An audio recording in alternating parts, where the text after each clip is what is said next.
Bonjour tout le monde, donc aujourd'hui je vais vous donner des idées pour pouvoir intégrer les enfants avec nos chiens au quotidien. Moi ce que j'aime bien c'est proposer à ma fille donc, qui a 3 ans de préparer et de remplir des jouets d'enrichissement qu'on puisse nourrir les chiens avec, que ça leur fournisse une activité autant mentale que olfactive. Puis les enfants c'est bien, ils ont toujours très souvent envie de faire comme nous, faire comme les grands, c'est toujours super intéressant.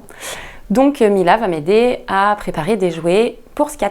Qu'est-ce qu'on a de beau pour mettre dans les jouets des chiens? On a plein de choses.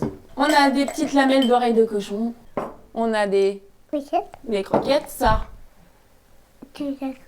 Alors une compote. Ouais. Et on a un petit peu de pâté.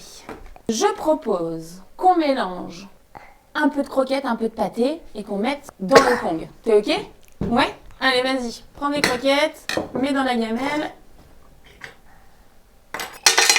Encore un peu, stop. Voilà, nickel. La compote, tu peux tout mettre même, je pense. Allez, maintenant tu peux mélanger. C'est pas comme on fait de la cuisine. Et c'est comme quand on fait la cuisine. Et on a dit, quand on fait la cuisine, on tient le saladier quand on mélange. Ouais. Allez, il faut qu'il y ait de la compote sur toutes les croquettes. On va tout rassembler ensemble pour que ça soit plus facile. Et après, on en fait quoi de ça, on a dit? On le mange? Allez, tiens, je tiens le Kong et tu remplis avec la cuillère. Ouah, la motricité. On va caler un petit bout. Celui-là, il loge, tu crois? Si on pousse? Vas-y, pousse. Voilà. Hop. Voilà. Un petit peu d'autre. On remplit tout, Après, on en fait un autre. Après, on en fera un autre. Mais tout ça, d'abord, on met dans celui-là. Comme ça, Scat, elle pourra réfléchir à comment attraper la nourriture qu'il y a dedans. Elle mangera moins vite. Ça va l'occuper, elle sera contente. Celui-là, c'est bon. Ok. Pour l'enfant, donc, il se sent investi d'une mission qui est de préparer les jouets pour le chien.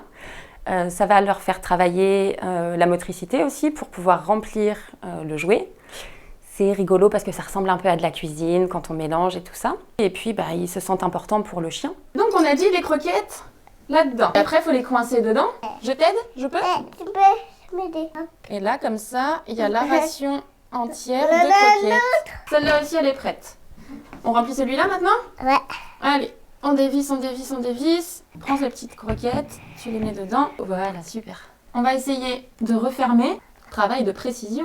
Point de vue canin, c'est super intéressant de pouvoir manger via des jouets et pas engloutir une gamelle en 30 secondes. Ça favorise la concentration pour se nourrir, l'olfaction puisqu'il y a plein de petits morceaux qui tombent par terre. Donc il faut retrouver tous les petits morceaux, c'est une vraie chasse au trésor. Ça, on en fait quoi? On le tartine. On le tartine. Allez, vas-y. Appuie. Il faut que ça rentre dans les petits trous. Il faut tout remplir. Comment elle va être contente, Scat!